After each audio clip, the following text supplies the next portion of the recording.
Law Group Studio, where the name says it all. Visit SeriousLawyers.com or call 205-900-0000. Maybe this thing is tone today. They are serious lawyers producing serious results. W235 BS Birmingham, WATV Birmingham, a Courtney French Broadcasting Company. We are the all-new V94.9 WATV. And right now, the V stands for vital. I got a serious question to ask you, man. It's time to get wooed with Lady Woo and the crew. The Emmy Award-winning, life-changing, bridge building, entertainment filled, substance packed, turn up Substance talk show. packed. Vital. Substance packed. You better tell the truth. Adjust your radio and find us on social media at V94.9 on Facebook so you can watch and comment. Vital is on your radio. That's what I'm talking about. Right.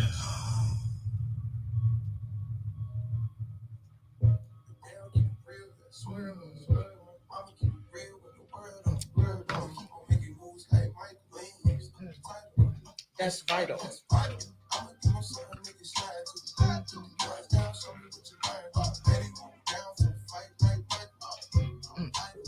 That's vital.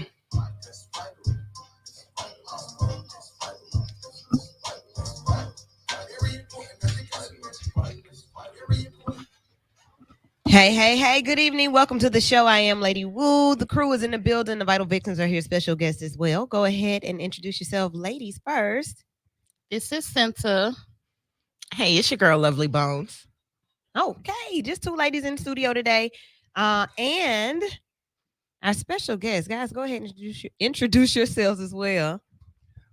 My name is Clinton Babers. A lot of you know me from singing, but today I'm here for a Yes. totally different reason. You had your whole entertainment voice on. Did you see me look around? Hi. Ooh. So we use an entertainment voice. All right. Yes. Strong. My dear. All right. Brandon Keith Gerald, president of Iron City Gun Club. Brendan Key Gerald, then he gonna come in all smooth He behind us. did. Oh, Yo. I'm gonna follow behind him. It's okay. You did a great job. You did. Welcome in. Great show in store for you tonight. We have news to cover. We have special guests. We have a variety of special guests. So we're talking about different things tonight. Just want to thank you guys so much for tuning in. Those of you who are already hitting us up on social and via text, we appreciate you as well. Yes. All right. So I will get to you guys who are texting after the show. Okay. All right. Okay.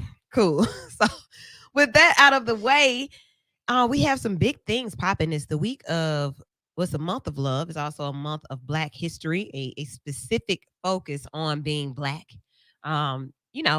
This month is our month. Even though we do that every day, we live Black every single day. But this particular month is where everybody celebrates. This is where we get themes. This is where we get shirts. We do that every day too, but this is when the world does it with us. So we will be paying some homage and highlighting different people, different ideas as it relates to our Blackness right here on V94.9 WATV. But as for tonight, the Iron City Gun Club on gun safety and gun fun. You like that twist? We have a thing about the F word. We'll get into that. Oh, let's talk about it. Okay, get directly in your mic. And Mr. Gerald, you are the president of this particular organization. Right. Okay, so tell us a little bit about the organization, because I'm going to say this before you start. Everyone is really only used to one gun organization, and Blacks don't really like it. It's called the NRA. NRA. I've been a member of the NRA. You're not in the mic. We can't hear you. I've been a member of the NRA since I was 11. 11, really? Yeah. Tell us about it shortly. So, Mr. Gerald, the Iron City Gun Club does what? How did it start? All right. So Who are the you history- to it? All right. So the history of Iron City Gun Club, we are the local Birmingham chapter of the National African American Gun Association. So you mentioned NRA. I hate making that comparison, but just name connotation, that's the closest thing I can say is the Black version of the NRA. And the reason why is because the NRA has been around since 1870 something ish. And they pretty much have been on the fact of guns, not necessarily really gun safety. It's just been all about a pro 2A organization. Okay. But as the history of the NRA doesn't necessarily have to tie in too much with Black people, because they haven't really done too much for us. So Gotcha. our national president, Philip Smith, founded founded the National African American Gun Association February 28th, 2015. Mhm. And it was basically about the education, safety, and training of Black people specifically. Not Gotcha. necessarily saying that anybody isn't welcome, but again, when it comes down to guns and violence and stuff like that, there has been nothing really for us. Right. So that's where it came from. That's what's up. Okay. So here in Birmingham, this particular chapter started when? We started in June of 2020. Okay. And what happened with that, I just so happened to be just randomly fell down a YouTube rabbit hole one day, Mhm. found out about the National African American Gun Association. I was like, a Black organization. And I've been shooting since I was 8 years old. So with the pandemic happening, I really didn't have anything to do. I was a car salesman for 14 years before then. So it's like, okay, I'm sitting down, nothing to do. Found out about it. Black organization. Where do I sign up? Signed up nationally. It's like, okay, so let me find a local chapter. Me thinking in Alabama, everybody's got guns, so there's got to be a club around here somewhere. Come to find out there wasn't one. So I had one of the two options. I can either go to Atlanta once a month every time that they have a meeting, or I'm looking at being in Birmingham, Alabama, one of the cornerstones of the civil rights movement, Right. or being, just the history, the metro area, 79% African American. Why don't we have something like this? So made a decision to join up to make Iron City Gun Club. That's what's up. So you've been shooting since you were 8. Right. How? Well, my dad's side of the family is from Homewood. My mom's side of the family is from Clinton, Alabama. Mhm. So I spent my city Mhm. the most of the time during the city. So Say less. So exactly, you already know. Mhm. So me and my cousins used to go back in the back, what they call the back 40, and just go out and start shooting. So that was the basis of it. So we knew don't touch a gun until you were told to, or whatever. And so that started the basics. Then from there, I really got into being professional with it as far as universal safety rules, stuff like that, and then really getting technical with it. Okay. That's what's up. I think it was during the pandemic that we connected with you about some gun safety classes, and because of the pandemic, things start taking different turns. But we're going to be back to you very soon, and we'll talk about that a little bit later on in the show. So then, Mr. Babers, so we've been talking about gun safety and shooting for a while too. Yes. Tell us how you got your start. You've been shooting since you were 11. Well, no, I've been shooting most of life. I grew up in the country. In the country. A little small country town called Snowden, Alabama. Mhm. It's in Montgomery County, but my granddad's was a farmer, and my family has a significant number of acres of land. Mhm. So on this land, of course, we grew up farming too. So sometimes we'll go hunting, sometimes we'll just go shoot for fun. Sometimes it'll just be, hey, this is ours. We need to protect our own if something does happen. Then on the flip side of it, most of my family is military and law enforcement. So it's just kind of both played into the same thing. So I've been shooting for a very, very, very, very long time. Okay. So I saw you most recently talking about gun safety or preparedness, more so than gun safety, just overall preparedness. Tell us Yes. about that. Well, one of the aspects of growing up in the country, we're pretty far away from the city part of Montgomery anyway. That was like a 35, 40-minute drive. So you have to use what you have and be resourceful with the things that are around you. Mhm. So don't necessarily depend on, is the power going to be on? Is the water going to be flowing? If the power is off, a lot of times water's not pumping. So it's kind of, what can I do to still be able to have clean water, Right. be able to cook, make sure there's lights in the house? Mhm. Can we cool ourselves? Pretty much survival in that way. And an urban aspect of it, if you live in the city, and a woodland one if you just want to go camping and you bought that life. Right. Hmm. Ladies, what would you put in your bags to be about that life? Like, what's the first thing that comes to mind that you need in a bag for survival? Well, First thing, I'm definitely gonna put my 1 or 2 firearms in it, and a lighter and vegan wraps. Mind your business. She asked me what's the first things I'm this putting is like in the my first thing bag. that comes to mind. She gotta calm herself down. Yeah, but this man know what he's talking about. I like them. Vegan wraps, at least 2 firearms, and what? Oh, additional ammunition and water. I believe in I was gonna hydration. say, like, okay. You know what I'm saying? After that, it's just randomness, after that, Okay. But yeah, that's gonna get us where we need to go. Okay. Sit. I'm big, so I'm gonna get some food, you know what I'm saying? And then Cause I'm a lady, I gotta have my sanitary needs. Okay. Oh, But I I mean, didn't even other think than about that, that. you know, just as long as I have some entertainment. But I don't carry a gun. Womp womp. So, Oh, yes, Cool. hit her with the womp womp. It's cool. There are other ways. So you heard what would go in their bags. I mean, Like I'm just wondering. I got a bag with me right now. Like You how, do. how many items can I have with me? I mean, I was just asking the first one that comes to The mind. first thing I would grab in an emergency situation, Yeah. the bag that's Wow. in my closet, in the hallway in the closet. And I'm like that as well. But I had to learn that because of something that happened that made me realize that okay, you need to always have this bag or several bags like this bag. Yeah. I was stuck Hmm. on the freeway for 17 hours in a Beetle with a convertible top, which means that it was freezing. Mm. I didn't have any socks on, so I'm gonna always have socks. I had like one bottle of water and some crackers. I didn't want no crackers, but I had them and I needed them. I needed at least one large cup. Yep. One. Wow. Really? Yeah. Some napkins. Or a roll of Oh, tissue. yeah. Rosa, you know. Hell yeah.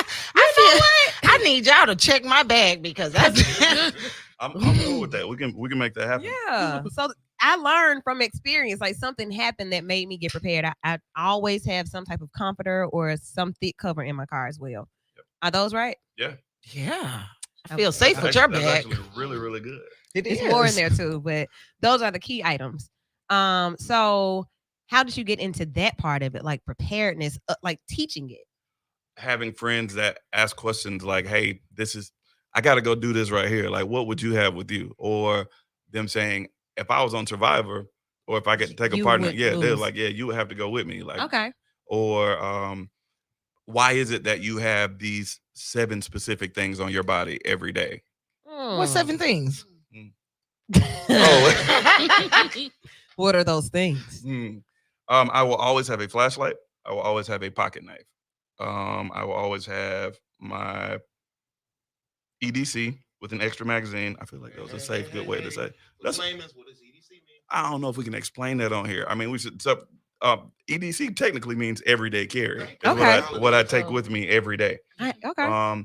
There's always a Zippo in my pocket. A Mhm. way of making a flame. There's always a stick of chapstick somewhere, and there's always a cell phone.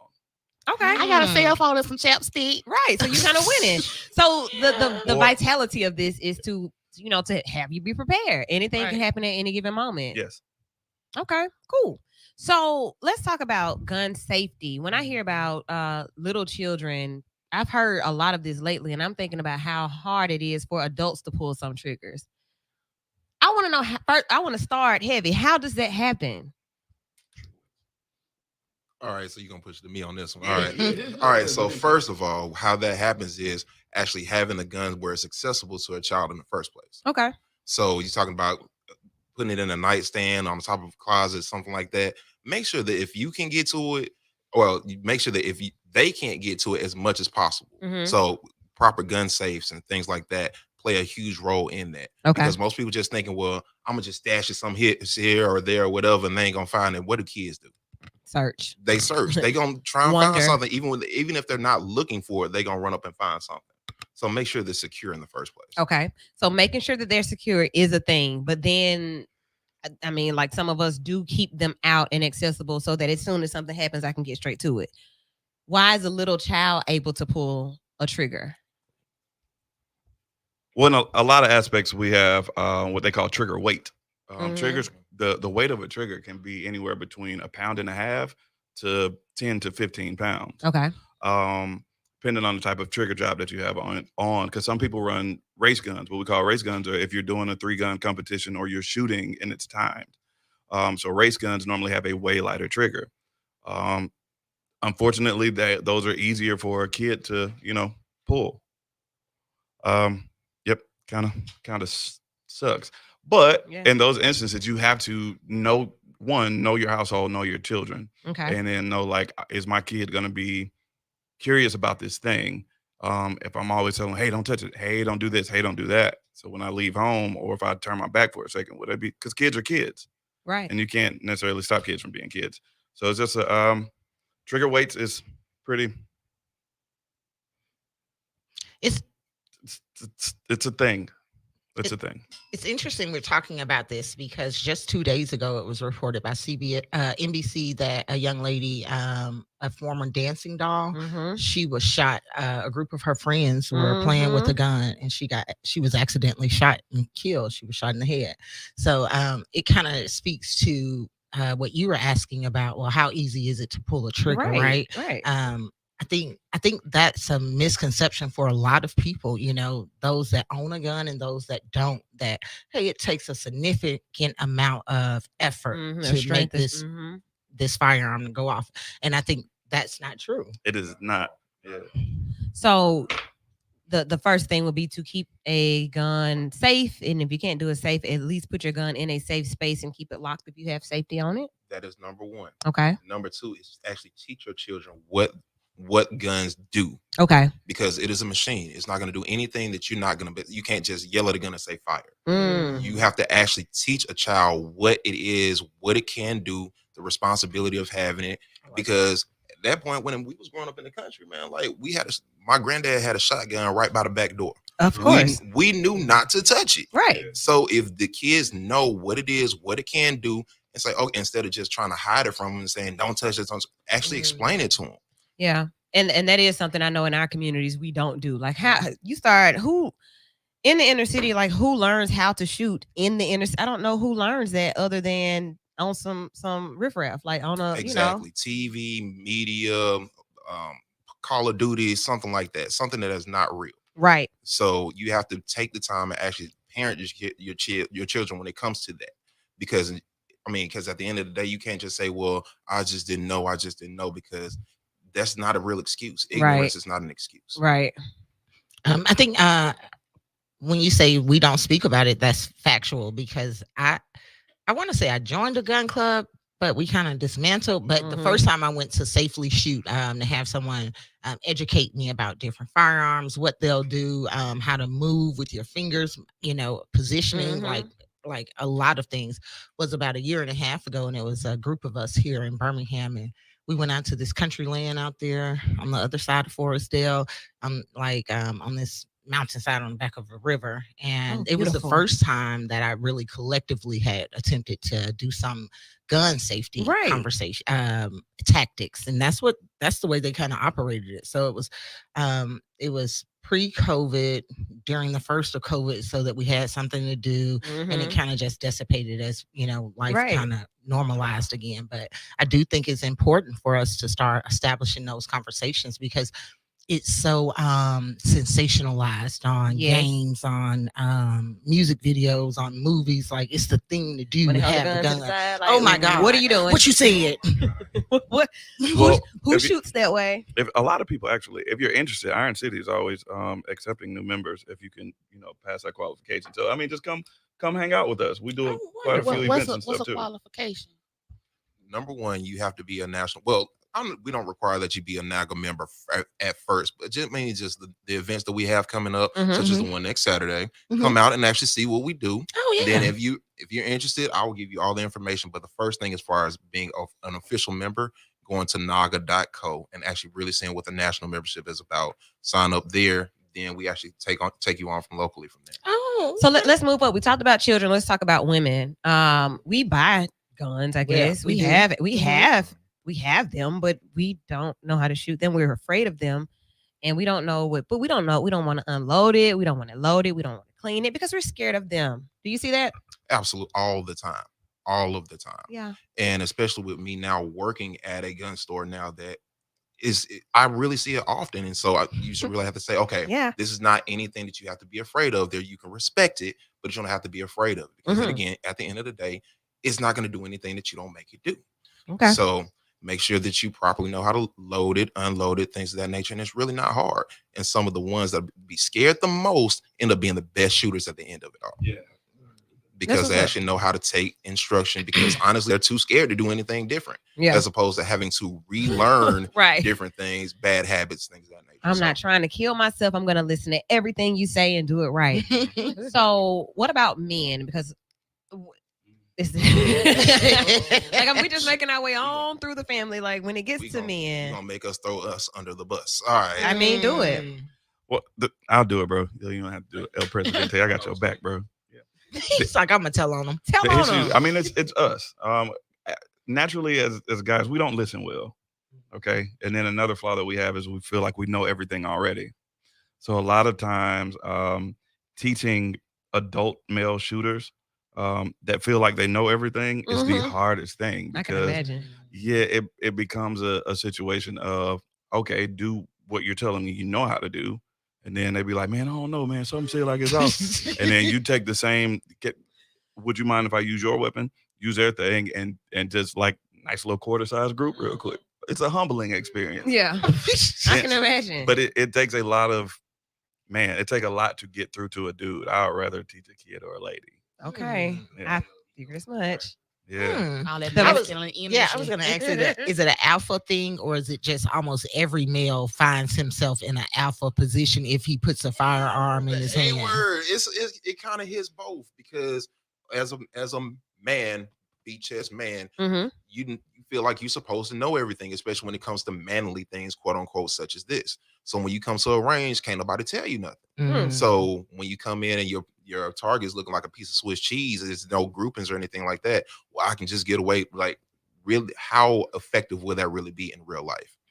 Are you going to be spraying everywhere? Are you going to actually, God forbid, if you actually have to use it in a situation, will you hit the target that you mean to hit? Yeah, we've been hearing so many news stories where that's not the case. People are not hitting the target that they intend to hit. That's facts. I don't know if they're intending to hit any targets, or I don't know what's happening. But that was one reason for this conversation. Before you guys get out of here, what's your main goal with the Iron City Gun Club? The education, safety, and training of the African American community here in Birmingham. So it is all about, number one, making sure that everybody that wants training, we want to be able to offer it to you. Number two, making sure that you do it in a safe way by professionals, because both of us are firearms instructors, professional firearms instructors. Dope. I'm a USCCA firearms instructor. I'm also a training counsel, which means I can actually certify other instructors. And congratulations, he's certified. Clint just got certified last month through the USCCA, but he's been an NRA instructor for a while now. He's actually been he's been an NRA instructor longer than I have, and I'm also a NAGA certified instructor. So I actually have the trifecta, which only maybe a couple people, well, maybe we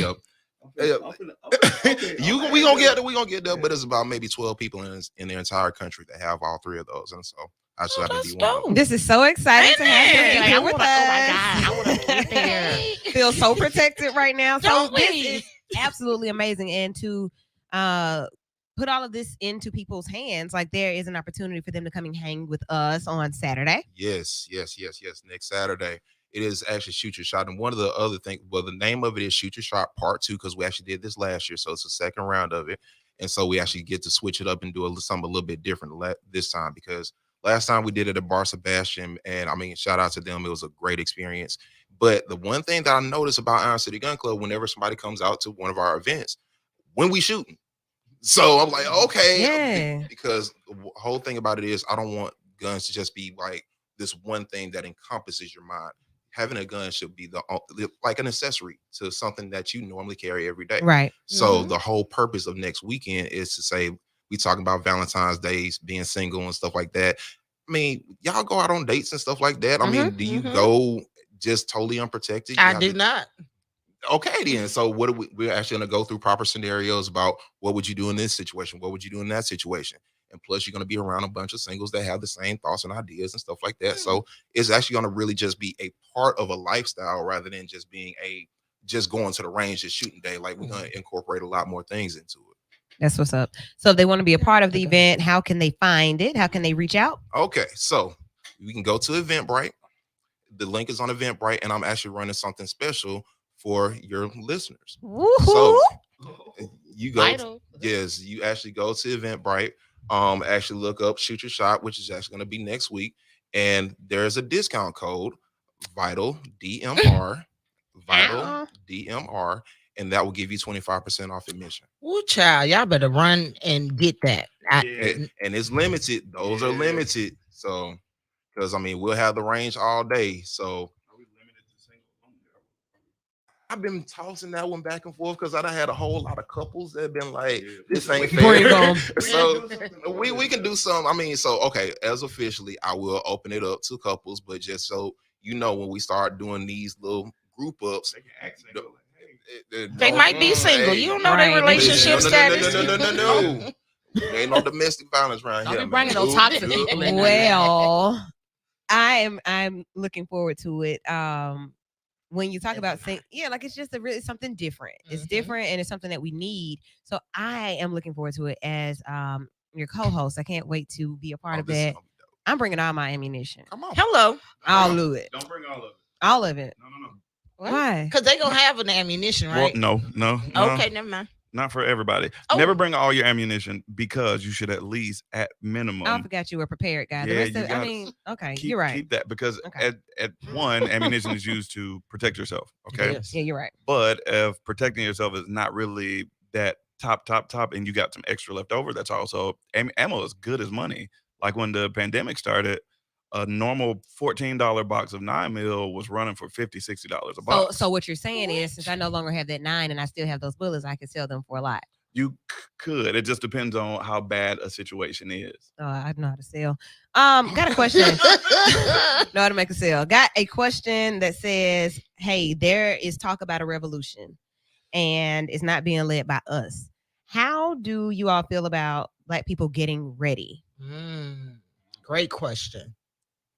You want this one? Okay. All right. So as far as a quote unquote revolution or whatever, honestly, we try not to get too political with it because at the end of the day, all you're thinking about is how do you protect your family. Yes. Mhm. I mean, if push comes to shove, like Clint's my bro. Like if he knows if I need him, he needs me. Phone call away, Mhm, point blank mhm. period. But as far as like going out to just say going to look for trouble, that's Oh, yeah. exactly Oh, what yeah. That they ain't do. even no. our nature. So No. I would say we kind of stay away from that particular lane until that lane comes to us. So, but even still, because we hear that we've seen it happen. How yeah. do you prepare? What do you do? Do you come to a gun class or? It's not even necessarily just a gun class. Prepare yourself. As a matter of fact, under Iron City Gun Club and everything else that we do anyway, we have the resources and we have the people and personnel to teach these things. Firearms is just a part of it. Like, mind you, the counterpart of what we're talking about, they start training their children very, very early. Mhm. Like, I remember friends that I grew up with, mind you, out in the country, that were camping, and like we're gonna spend a week out here in the woods when they're like 3, 4, and 5. So Yeah. my 5-year-old ain't going for that. She's gonna be cool for like a day or so. Like, oh, this cool out here. When we going home? Yeah. Yeah. Yeah. So, but they like So exposure. we're very, very behind the curve on that. Yes, we are. And unfortunately, even on the firearm side, like we own more guns than most people, but at the same time, like legally or illegally, we still got them. Mm-hmm. But at the Say same it. time, when something happened, people normally cover their face and start shooting around. We would be a lot more effective if people would get trained. We could take, because legally you're still responsible for that too. So like Yeah. it's a Yeah. lot that goes into it. And that's another thing. So when we're training, it goes way more than pulling the trigger. There's a legal aspect to owning firearms. There's a social responsibility in I agree owning with that. firearms. There's a lot that goes to it. Look, my homeboy just texted me. He was like, "You did not mean all your ammo. You meant all your guns." Y'all know what I meant. You know what I meant. Thanks for listening. Thank you. So what if somebody that don't have a gun and they still want to come just to get Yes. education? It's gonna be a lot of them. So Yeah. there's some. So do you have to have like a gun license or something? To Or- shoot a gun? I mean, like, I don't know nothing about this. Okay, stuff. so that's why I need to go. let me handle You need that. a So, license to shoot? as far Mhm. as coming out to the event, no, you do not need a pistol permit in order to come out to the class because the education is out there. Okay. However, when you come down to actually being a part of Iron City, yes, that is a requirement. Mhm. Just that kind of cuts down on us having to do background checks and stuff like that. At least if you can pass that, the minimum amount of what Alabama requires, which is very minimum. If you can pass that, then cool. We'll learn you and you start learning from there. Wonderful. Okay. I'm gonna get my All right. education. Yes. So once again, the discount code for tonight. Discount code is Vital DMR. I love that. I just love to hear it. Vital DMR. All right. So go ahead and get your tickets now on eventbrite.com/shoot your shot. Yes. Go get it now. Any other questions or any thoughts, ladies? No, you guys really hit it when you were speaking about how the other side is really have already experienced their readiness training, right? They've got documentaries about it, Right. shows where we're living in the wild every day, with a toothpick, So I do think I can't stress it enough, especially for mothers, and it's a perfect segue into the story that I want to talk about, especially for women, single women. I thought it was an absolutely great question he asked. Hey, are you going on dates? I'm just going on a date. Not even when it's someone new. It's like some of these baby mothers that's being shot by their baby father. Yeah. Like, you're not ready to protect yourself. We need to really take it serious, and not to damage any more of our community, but it is a right you have, and it is a serious thing to really say, hey, I'm able to protect myself, my household, and my family. And I don't think it's gender specific. So I think that's why it's imperative. Young women, single mothers, let's get out here and let's be educated. Center, let's buy you a gun. Yeah. Yes, because I wanna go to the side. No, when you don't want to do that. Okay. I figured she would want to do that. Guys, thank you all so much. You got some work to do. Thank y'all so much. Looking forward to Saturday. Watch our social media for all details and updates, and even how you can get tickets. Keep paying attention. And then we'll talk about licensure right quick on social media. We're going to take a quick radio break. We'll be right back in a few minutes. We have more guests coming in. We got a lot going on tonight. It's Vital right here on B94.9 WATV. Come on. You're so good at that. He's on presents Man. VRF. The real story. So we had a listener to ask about how to get their gun license, or their Jefferson County Courthouse. Concealed carry permit. Yes. All right. So you can do it one of two ways. You can either actually go to the sheriff's office and actually go through and apply. It takes about maybe 15 minutes. That's it. Either that, or you can do it online. Oh, can you do it online? You really can. It's kind of a gift and a curse, because I mean, honestly, I would want to kind of vet people a little bit more. But welcome to the great state of Alabama. Hey, Ruby Red you State. do it They are online. running background checks still. They still In Yeah, the they Those still do that. Yeah, we'll need that. Okay. Yeah, they still run a background check. The cool thing about it, at least with the online thing, is they're going to use the same picture that you have on your driver's license. Oh. Because the new filter permits have pictures on them. Mhm. Yeah. Yeah. Mine has a And picture on it. they're going to It's cuter. do the thing too, to see like if Picture you on even mine. have. They're gonna run your thing to see if you have any felonies. They can do like that's pretty much Oh. on the 28 or 29. That's fine, boo. Go ahead. I'm not into jail. Yeah, It's not co-ed yet. Hey, you should let me go through your bag and yours too. No, I'm like the old black person. I'm Yeah, gonna yeah, have yeah, one yeah. after tonight. you can, because what we call first line. First line is literally what's on your person right now. Everything I named that I said those 7 things are on my body right Yeah, now. boo, I'm ready. I got me a pocket knife here. And see how long it's gonna take you to get to it. Baby, wait a minute. Yeah, that's fine. You gotta get to it first, bro. Oh, that's fine. I still got the cigar and the weed in here too. So Mine, I okay, am that's in the pretty. bag.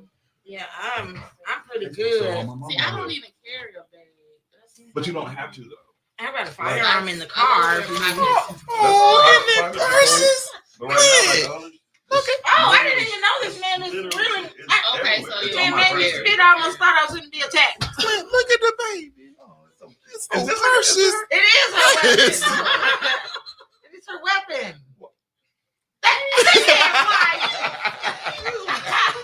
That is darling. That is darling. Oh, So that's hey, but listen, this is compact. Can you even tell he is? I mean, ready. But I still like Yeah. I'll sing the whole show, and it's still, and I can swing my guitar and still pull. And Oh man, we gotta learn how to. ICGC, we got you covered. Yes. We just gonna learn how to shoot. That's a whole nother situation in here. That sounded heavy. No, what my stuff is in here. Well, what stuff is that? There's food, shelter, water, first aid, heating, cooling, cigars. Right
our virtual studio. We're back. Okay.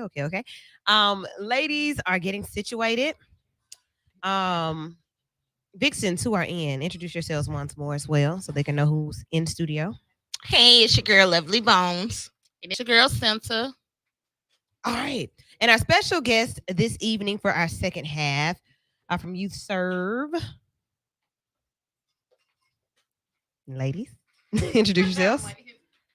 Just Okay.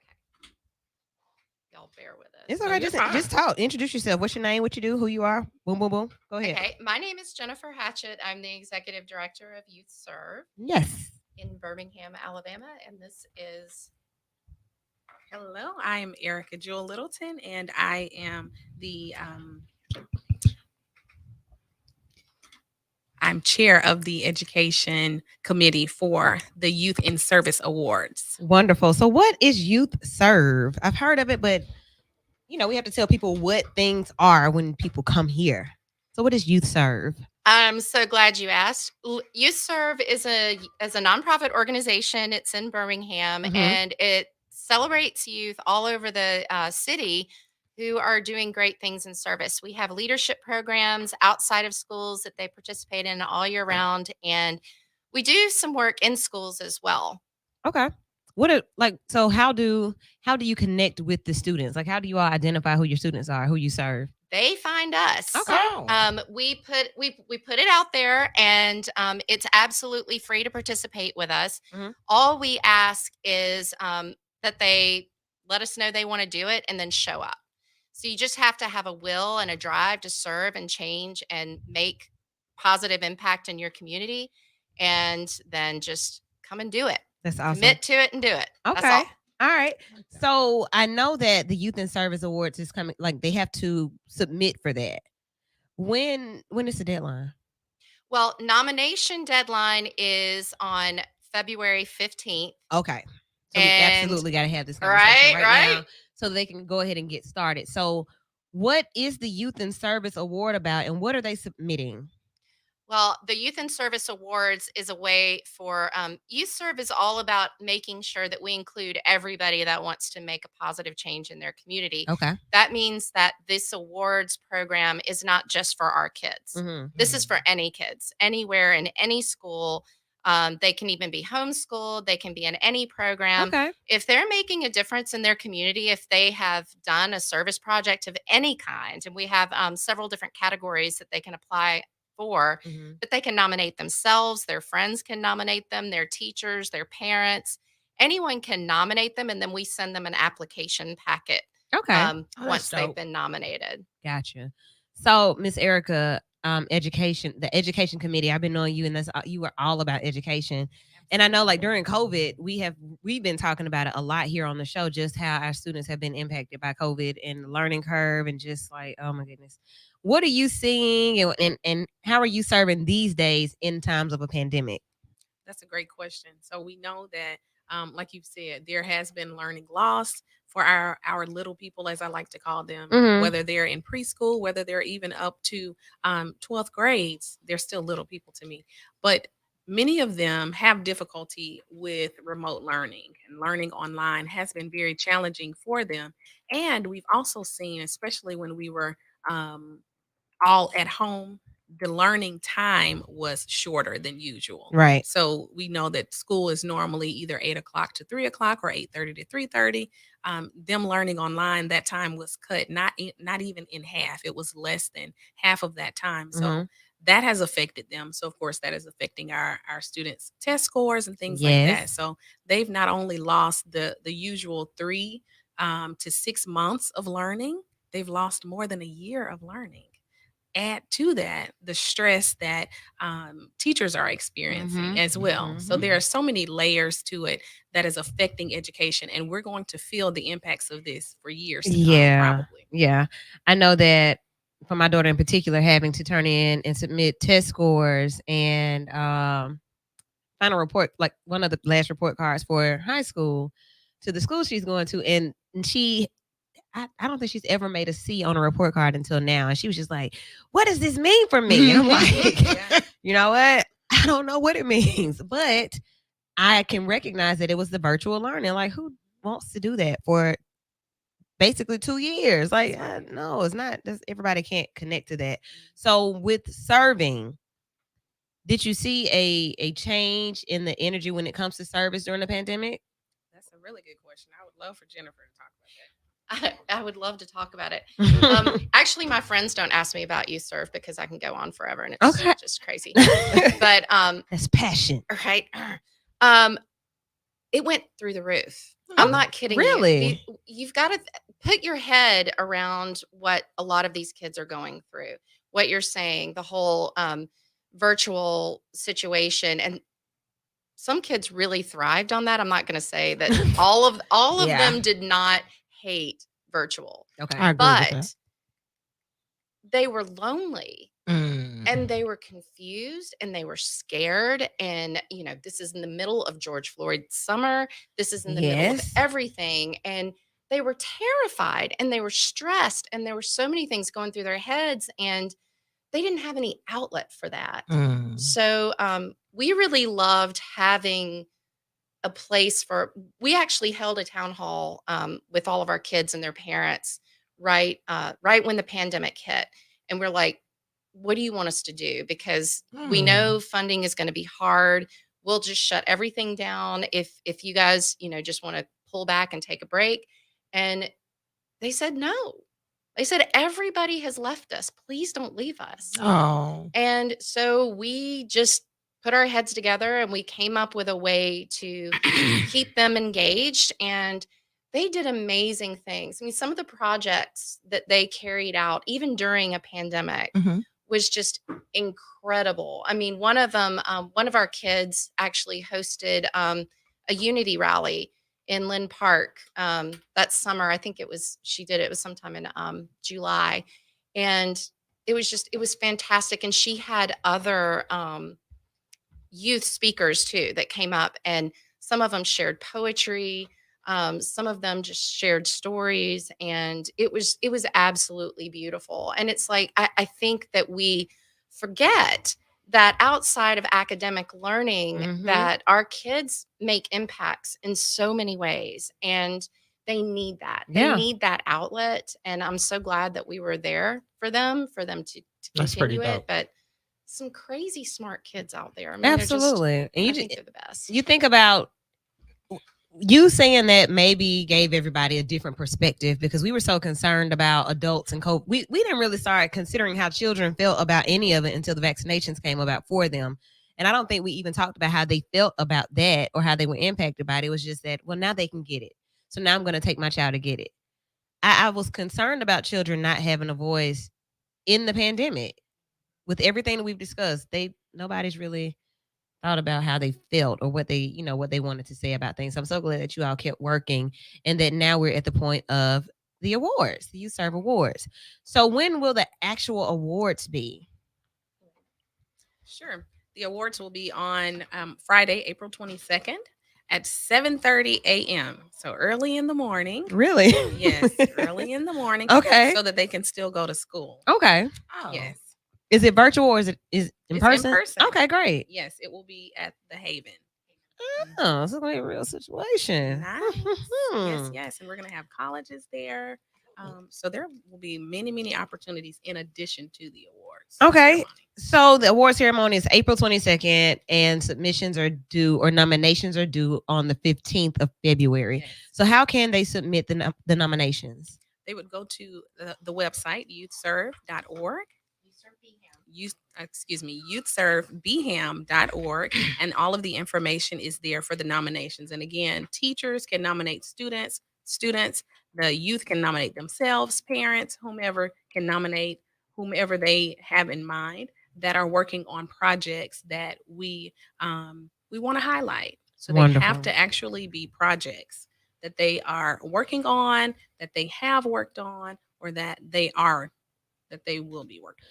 I know one that a lot of people in the city know about is Ethan's Heart, where Ethan is doing the sleeping bags and stuff like that. That's one that he's gotten a lot of publicity. What are some other examples of youth serve projects or things that could possibly get this recognition? Well, I was actually trying to make a list before I came in here because there's so many. When people ask me what they've done, I'm just sitting there going, I don't know so much. But I made sure to make a list of very old projects that wouldn't be up for nominations right now because we try to be as fair as we can. Oh, wonderful. But I know we've done, our kids have done mural projects. There's one that's actually on the side of my sister's closet at the YWCA. Our kids did that in a partnership with the Birmingham Museum of Art and Project Corporate Leadership, I believe it was. And then I mentioned the Unity Rally. That was headed up by an amazing young woman, Jordan Hudson, who now goes to Spelman. Yes. Right. Okay. Yes, she's wonderful. She was the president of our Youth Philanthropy Council. And then Carver High School, their Change Maker group. So I mentioned the school programs we have. They had this amazing Change Makers group that their focus was pollution and environmental issues. And they went through a lot of things. They did a lot of different little projects, but they did this huge one that was addressing the huge amount of bottled water that ended up in the trash. And they did all of these experiments and surveys, found out that most of the students were buying bottled water at lunch rather than milk. And they were like, well, why don't they just drink water out of the water fountain? So they tested all the water in the water fountains, and it was consistently coming out at about 80 degrees. So yeah, I wouldn't want it either. So yeah. Okay. So they entered this STEM competition through Alltech, and they won. Oh, dope. Okay. That's And dope. they got $10,000 to and so they installed water chillers Oh, that's at dope. their school. Yes. That was that you could refill water bottles, and they entered another competition through the Awesome Foundation, which I don't know if they're still doing it. The $1,000. I got that once. You I did. did. Way to go. Awesome. I did. That's awesome. That's That's awesome. what you did there. But yeah, so they won that too, and they got water bottles for the entire student body. Oh, that's That's good. dope. So that was so cool. That's a huge one. I try to tell kids, okay, don't That's dope. measure. by Yeah, that, do 'cause you? that's, Yeah. that Yeah, was but that's amazing. dope. But That's like dope. even for examples though, if it's about service, I could do a community garden. I could do maybe collecting items for a certain population, maybe. Would something like that be good? Yes, anything like that. Okay. Think about we have a category too that's creative service. So if it was a spoken word thing, or reading poetry, or if you did a play, like if you wrote a play and performed it in your community about something that you care about, that was bringing awareness to an issue or addressing an issue, it's a creative outlet, but it's still a service. You're still providing a service that's making positive impact. This in is your good. community. This is really It can good. be anything. Yeah. I'm really big on getting young people involved. I was a child that I wanted to be involved. Nobody had to beg me to do things. But what I'm seeing now is that we have to beg kids to be a part of stuff. Like, so you don't want to do so and so? You don't want to blah blah blah. What do you want to do? What do you want to do? So I think this is an amazing opportunity for them to discover maybe what they want to do by hearing what other young people are doing. Because what you're saying is that they are actually doing things all the time. And I'm happy to hear that. We even had little ones. We have a little group at Trace Crossings.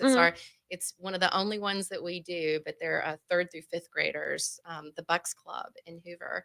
And over the years, they've done some amazing projects. And these are little kids. I'm not going to mention some of them because they might be up for, they might have been nominated. But one of their old projects was they raised money to buy wagons for Children's Hospital. Oh, very So- thoughtful. That is. Right? That is. And you see How those sweet is wagons that? being And- used. So And they come in handy. These are babies. Yeah. The babies even Yeah. can do this stuff. So, Yeah.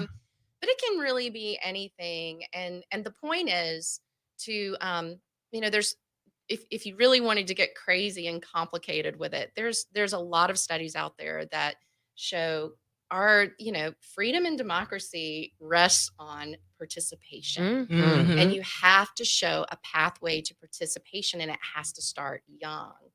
So we kind of build all of our programs on this methodology of getting youth involved in the I like things that are that. happening around them. It's important It because is. it's your responsibility. Mhm.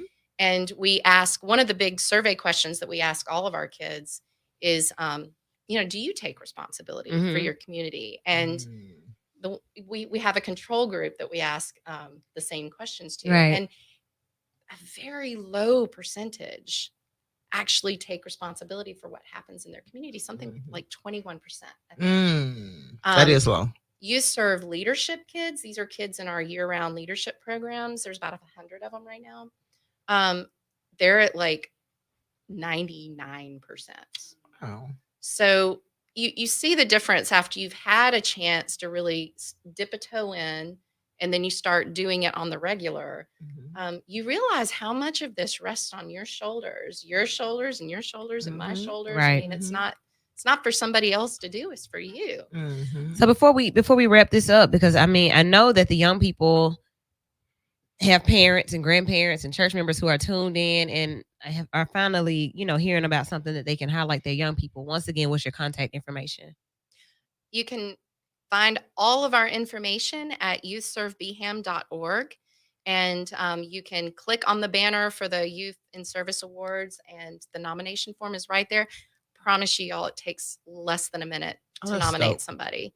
So but make sure you're nominating a project, not a person, because all the kids are awesome. That's true. All I the can kids see that. deserve an award, That's but right. not all projects deserve an award. That's true. Gotcha. So go check the website out right now, youthservebham.org. If you're watching on any of our social media, it is posted there. If you're listening, youth serve, spell out BHAM, BHAM.org. And go ahead and nominate your little person or people or project. Thank you, ladies, so much for coming in tonight. Thank you. Thank you for having us. Absolutely. We are going to take a quick commercial break right here on the radio. If you're on social media, keep it locked. We'll keep the conversation going. It's V949 WATV. We're on Sunday nights. The V stands for vital. We vital. Y'all That's should pretty have dope. shut me up. I talked too much. Girl, no, you did great. That was great information. You guys partner with us.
When I get busy, fix it up, it's even double. Now we on the war tour, ladies, we got the plan. Going each and every place with a mic in our hands. We on the war tour, ladies, we got the plan. Going each and every place with a mic in our hands. Inslee. Hey, V949 WATV. It is vital, where the V stands for vital, on Sunday nights, every Sunday night at 7 p.m. Got my Vixens in the building. So first hour, we gave you guys a lot of information from two very different ends of the spectrum. We talked about guns and gun safety, gun education. We talked about education and young people, youth being highlighted with what they're doing in the community. Youth Serve was just in the building. And got a tidbit of information that we need us to respond. That was the word that I just got. Like, hey, everybody else is responding over the mountain and wherever else to be over the tracks, whatever. But like over here in the Birmingham City school systems, we not putting our AFL. children in position is what the people is Right. saying, y'all. So we not being funny, but we know that our children are doing so many things. I tagged a young lady that has programs going on because I'm like, hey, do you know about this, right? And that's on our side. So that's unfortunate to hear that it's such an amazing program going on and so many cool things that our kids are doing, but we won't take the time out to recognize them. So guys, get it going. Let me see your kids. Let me see the programs that they are working on. YouthServeBham.org.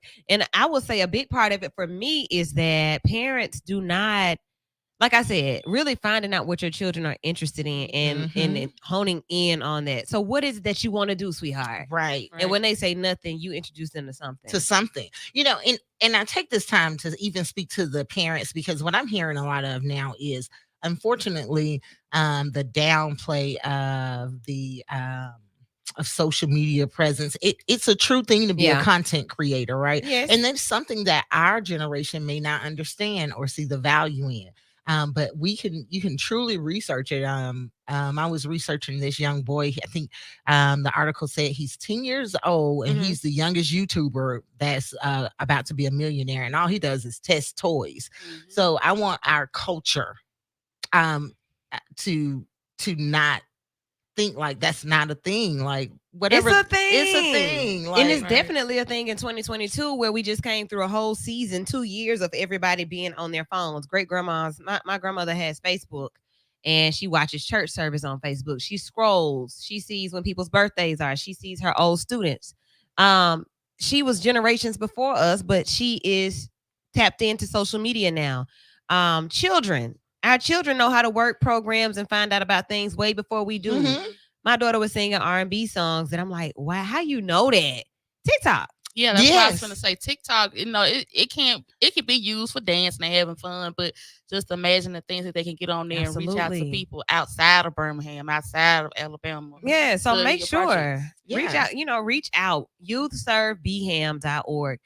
I really want to be able to submit some children who are doing things. Projects. I want to know the children. Yes, I want to know that they're doing it. That's why I said, let us know who your kids are. And I do want you guys to know that it's an article by therichest.com. They keep track of the young people. And it says Ryan Cage, but Ryan appears to be a she. And she is a multi-million-dollar, she's gained a multi-million-dollar fortune. I thought she was on the cusp, but as reported October 2021, she hit her millionaire status for playing with toys. I give her some applause. Like, I'm playing with some toys, telling you which ones I like and I don't like. And somebody has endorsed me. Basically, that's what happened. Companies, if you notice, if you really pay attention, these toy companies don't have to have commercials on television anymore because that's what the kids do. They get on YouTube to watch other kids play with toys and play video games. These kids get sponsorships, endorsements. They don't pay for the toys because they have enough followers. These companies send them the toys and then, hey, mama, I seen this kid play. I want it. Oh my goodness. But think about how much money we pour into those type of industries, right? So we have to stop being on the latter end of the economic stimulus of any one area, right? So many people have already taking this opportunity, like she said, people over the mountain and things like that take it serious. When their children say, hey, I'm gonna be a gamer. What? Let me go get you a computer, a table, and let me set you up for success. We hear that and it's like, you ain't gonna do nothing with your life. You just gonna sit in there and play the game all day. And it's because think of the tone. Yes, though. Think about it, for so long it was, oh, your baby dad is sitting at home playing the game. It's always a negative tone to our culture about things that people are capitalizing on. And I appreciate her for letting you know, like, hey, you need to ring the alarm on our people. That's why we're gonna come to your station and talk about it. I was like, that's what's up. That's what's up. That just reminded me too about producers. You know how we do talk about people that say they want to be rappers. Mhm. And at a certain age, if you hadn't started to peak anywhere, it does kind of expire. You do need to focus on Yeah, something different. I agree It's with just that. anything I else, agree with right? that. Like there's ageism in certain professions. Mhm. That is definitely one of them. But if your child says, "Hey, I want to be a producer, I want to be a DJ," get them turntables, Okay. get Right. them Fruity Loops Yep. and that Adobe, and teach them. I'm so I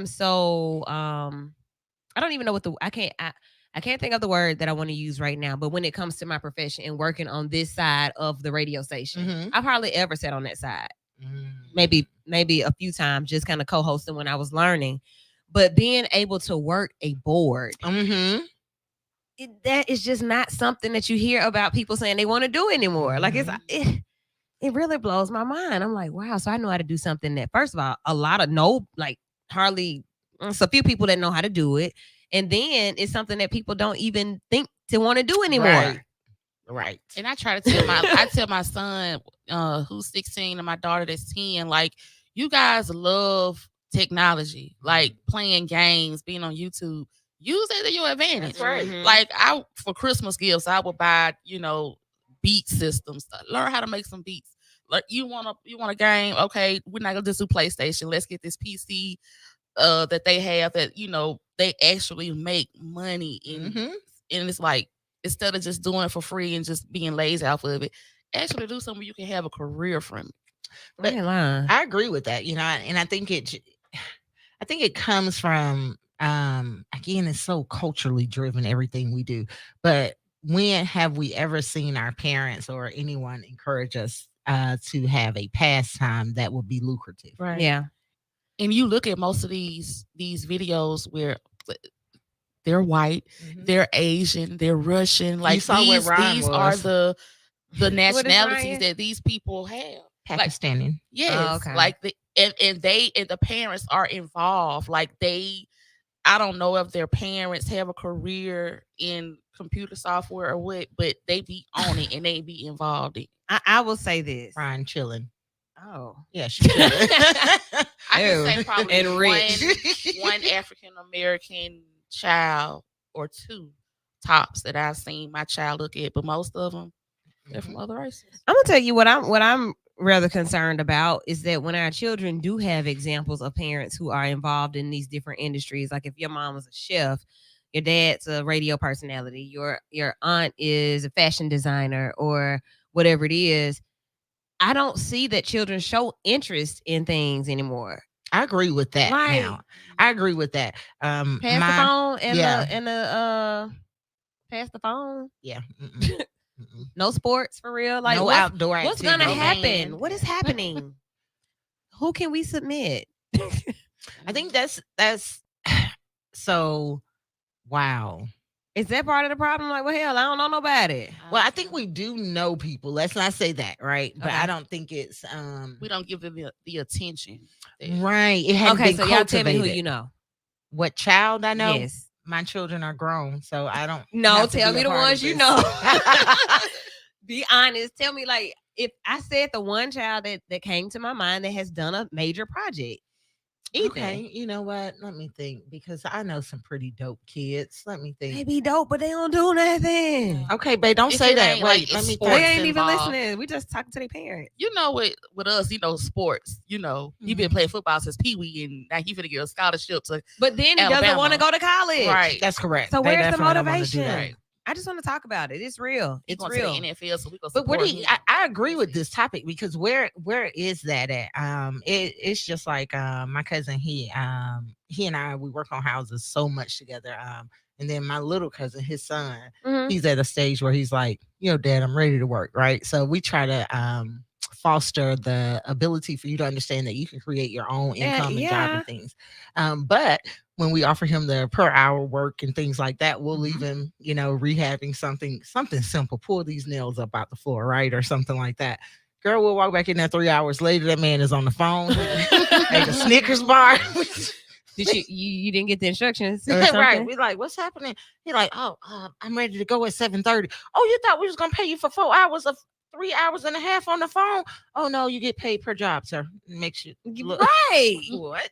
But You know? but it's that type of thing. Yeah, it's true though, and that's why I was like, So yeah, youth. We have to make our youth serve. Like a lot of the projects that she named were things that I did just because I wanted to. I wrote a play and we did it at the church. I don't know, where is that drive? What happened? Hey, Because when I was a kid, let me tell you, I would walk where I needed to go. I was interested. I wanted to know what was happening somewhere else. And, now it's like if you take a child's tablet or phone, you've taken their entire life. They don't have any social skills. They don't have any drive to go outside at all. So I have no defense for this, and I'm normally defending all of y'all. So come with some answers. Hurry up in the comments. And I don't know. Because I don't see any comments. I see some viewers, but they ain't saying nothing. And maybe it's because they agree. Maybe I'm really just, personally, that's going to be a personal endeavor of mine to continue to help my daughter find your thing. Like, what is your thing? And it can't just be that I make good grades. Because after so long. Girl, that's just your rent. After you get grown, you can't pay nothing with no right. grades. Okay. So I need you to find something that you're passionate about that you can be involved in that can get you an award. This lady said they got $10,000. That's award measured to 80. It was 80 degrees. You want a cooler? Prove it.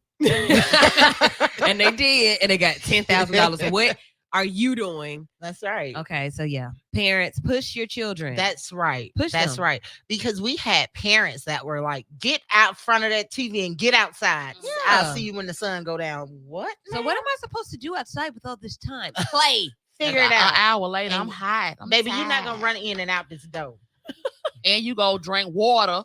Out the hose pipe, because you're not finna take down one of my glasses and cups outside. Ain't no water bottle. We didn't have bottle water. Right. And you better be lucky you had a hose pipe. Honey, stop playing. Logan was up here with me I can't remember what we were getting ready for, but we were talking about like, when did bottled water even become a thing? Take off. I don't remember when that happened. Take off. My daughter asked me like not so long ago. She was like, "Can you buy me a bottle of this smart water?" And I was like, "Girl, you better get that water out that tap. I've been drinking all these years. Ain't nothing wrong with me." And how you know they ain't getting it at the fountain instead? They of are. They definitely. It's so different how things are now, even when it comes to like that bottled water. Simple. I mean, okay, so yeah, life has really changed. And speaking of life changing, we have to get in the news because the news is what shows us how people and ideas are changing daily. So, Rose, I know you said you had a story. Girl, that tied into that first I one. did. And now that was triggered by the gun safety, but we are going to, guys, y'all come with me. So, reported by CBS News, in Minneapolis. This was reported just really on yesterday at about 7:45. It was after the young man Amir Locke was shot and killed due to a no-knock warrant.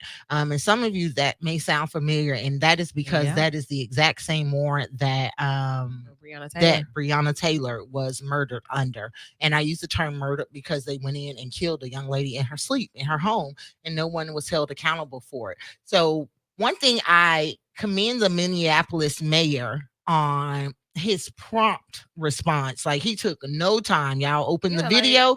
He made sure Jacob stepped up and told y'all, "Nah, we gonna totally disband no-knock warrants." First of all, that's his first agenda. Take it off. It's no longer available. That's what he's saying as far as Minneapolis, Minnesota. It is no longer an option to do a knock warrant. He said it's unfortunate that Amir lost his life and is still under investigation. So that was all he could say about that at the time. But he wanted his public to understand that he was not a fan or a supporter of no-knock warrants. And from that moment on, from the interview, they were no longer to be executed. We appreciate that. The whole idea of it, I could be at Rosa's house keeping house. You could be going out of town for the weekend and they are looking for anybody else, and here I am here dog sitting or anything, and you don't knock, you come in, I'm on the couch and you shoot me because I'm undercovers and you don't know who I am, but you assume instead you're in of the you right asking property. me, hey, get on the ground or whatever. You didn't say anything to this young man. You opened the door, you saw him move, and you shot and killed. Then I saw something about a gun too. That training, like they were talking about earlier, like you're not trained enough to say, okay, just because I see someone move, I just have to shoot like that. Like, what's going on with it, especially in Minneapolis. These stores keep coming And from look, there. I'm looking at that is exactly what I Yep. just looked up to see what other, because we know Minneapolis, like Twin Cities. Come on, like what's Is that not happening? where the young man Philando, Philando Castile? Yeah. It's somebody else too. Let's see. Like, is this what y'all becoming known for now? Yeah, police killings. Yeah. And that's really the headline of it, right? We're I don't want to say, oh, we're back to it, because it never stopped. It almost feels like you become desensitized to it because your level of outrage is up here, right? And oh, we're gonna protest, we're gonna, shut it down, that type of thing. But once it peaks, what's next, right? Because no legislation is happening after that.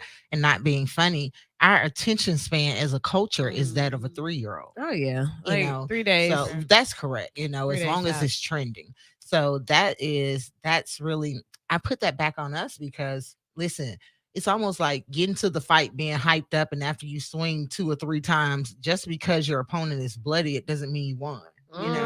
So it's like we're half fighting it, and it becomes tiring for those that are like, man, well, let's go all the way.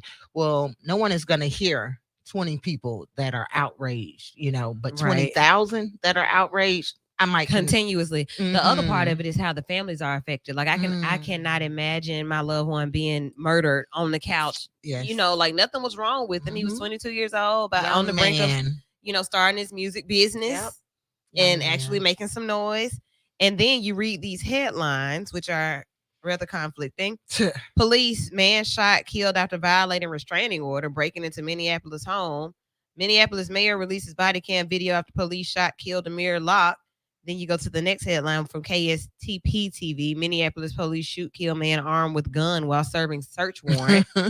Then you go to this one. Minneapolis officer serving warrant kills man in apartment. Like what? Yep. Body cam video shows man under blanket holding gun before Minneapolis cops shoot. So did we see him holding a gun? No. That was what was the controversy. That's what they tried to say.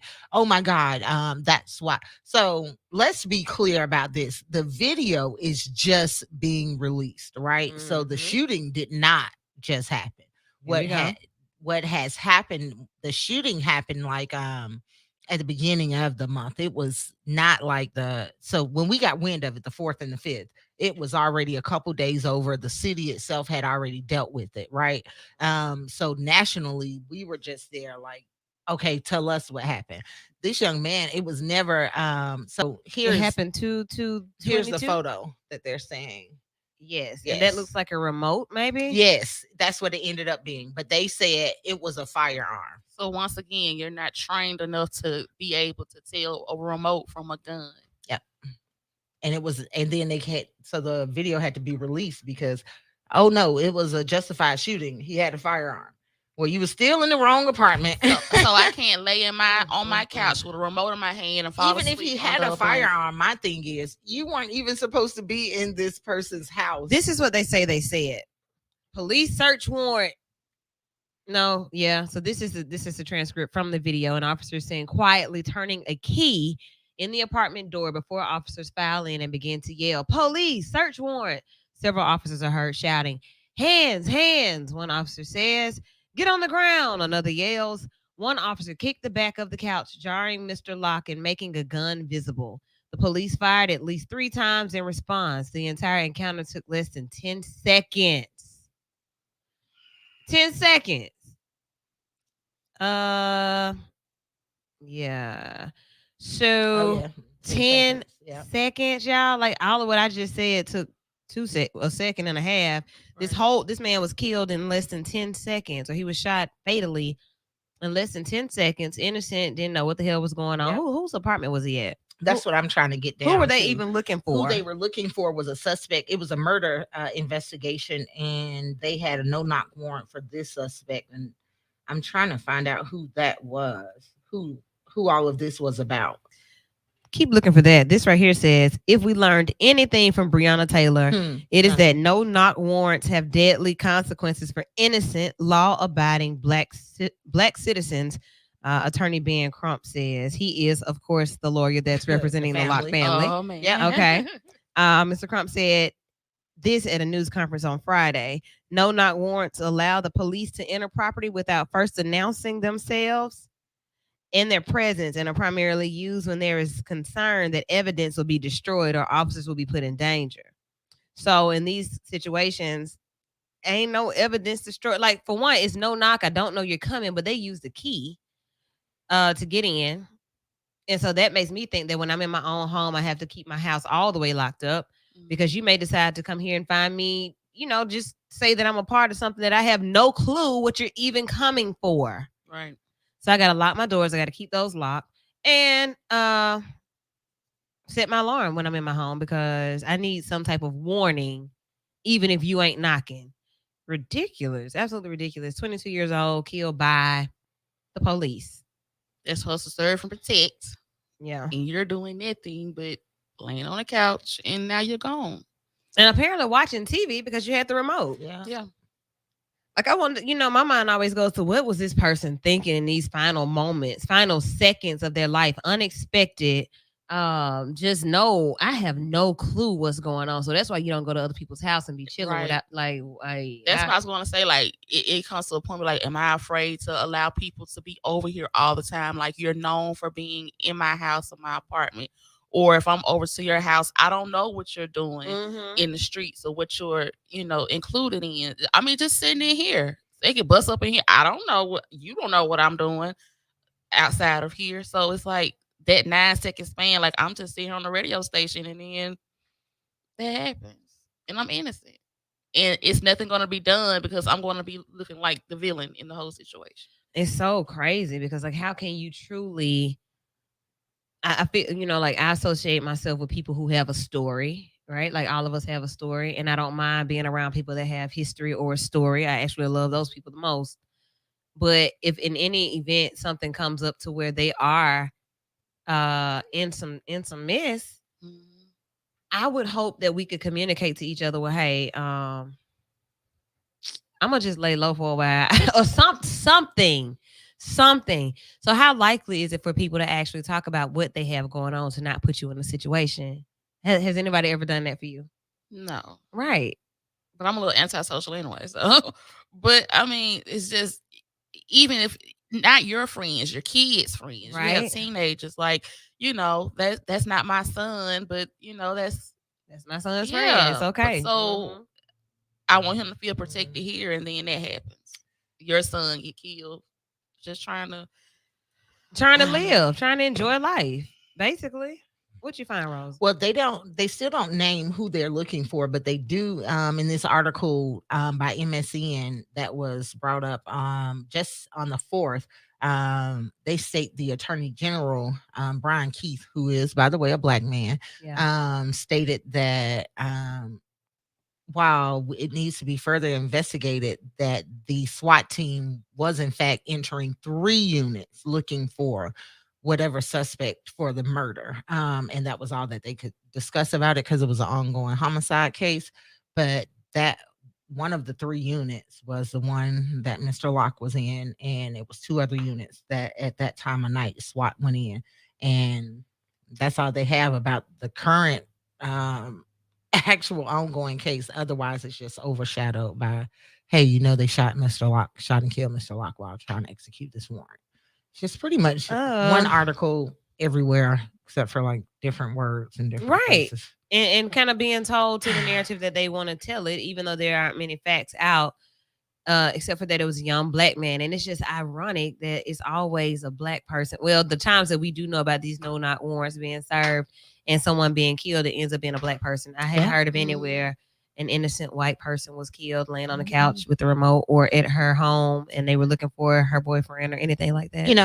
If you're honest, when do you ever really hear of a non-person of color being killed by the police? Not being funny, it was the young man that was Hispanic that the Kentucky officer she killed. She was supposed to be doing a traffic stop and pulling a taser. She didn't know the difference between her taser and her gun. She's a 20-year vet.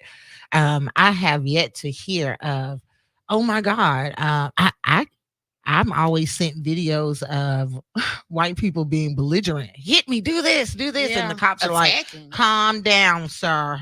Calm down. It is. Oh. These people are actually attacking them, like I'm- fighting them, tussling on the I ground. would be with them. interested if you Yeah. have a story, send it to us so that we could see it, because otherwise it's no need to access. Why do you keep saying cops are killing people of color? Because that's exactly who they are. Yeah, that's killing. what we see. Like, if it were any other breaking news, we would see that as well. We ain't seeing that. So we want to see that. Yeah. The other part of it is also that implicit bias. I'm just afraid of you because you don't look like me. So, because I don't know, I don't know. People are in different spaces mentally, but who goes to work and says, you know what, today I'm gonna kill one of them. I'm gonna just. They fire might off. do. Somebody might, right? Here was a interesting young lady I follow on Media Blackout on Instagram. She always makes interesting articles, and she said, "So you mean to tell me that African Americans, people of color history is still plaguing them generations after generations after generations?" And she said, "But white American history, from the violence that they've instilled in their children, that is not still plaguing them generation after generation after generation." She said, "Why aren't we addressing that?" As we just stated in the first half of the show, where they start shooting at 10 months. Okay. Mm-hmm. You're listening to the Abby Award-winning Vital Show, Alabama Broadcasters winning show, Vital, where we have like firsthand commentators and reporters here. Real information about vital topics. And when we come back, Kiara Shearer's in the news. We're going to switch it up a little bit, getting ready for Valentine's Day. Love Day is coming. So we're going to kind of tease it a little bit with another story from somebody that is of celebrity status in the news, and something that she said that kind of blew some people. Child. I understand. We'll be right back. We'll be right back. Y'all commenting. Y'all send us the positive information of your children. We are trying to get these children nominated and recognized. Send us. Make sure you're following Vital. You see the tags. Make sure if you don't inbox me, send it to Woo so that she can get your child recognized, because we don't have to keep on hearing about what they're not doing, because we know your kids are doing pretty dope things. That is the message of tonight. Make sure you are passing that around in your neighborhood. Is your child doing something dope? Let's recognize them. Are they a part of a committee on a project? What are they doing? Let's start uplifting our children into something positive, so we can stop worrying about if they out there with little Ray them learning how to weigh out a gram. Okay. For real. No, really. I really do want to. I want to be able to say, yeah, my niece is doing this, my nephew's doing Right. this, my homegirl son is. Like I want to No be able to do lie, that. like the entire show, like we've had some dope information, but that has been so resonating with me. Like, man, we always hear, yeah, you know what I'm saying? Like, really. And we have access to pretty cool programs like this, where like she's like, yeah, nominate your kid, your program. Yes, Sheena, you're a basketball, football mom and whatnot. You know what these kids is doing. Everybody in the studio said, hey, Sheena. You know what they doing. We need to know. We don't live with y'all. We just see y'all on Sunday. And when we see y'all in public, we still take pictures and say, hey, but y'all not telling us that. Right. Nothing like that.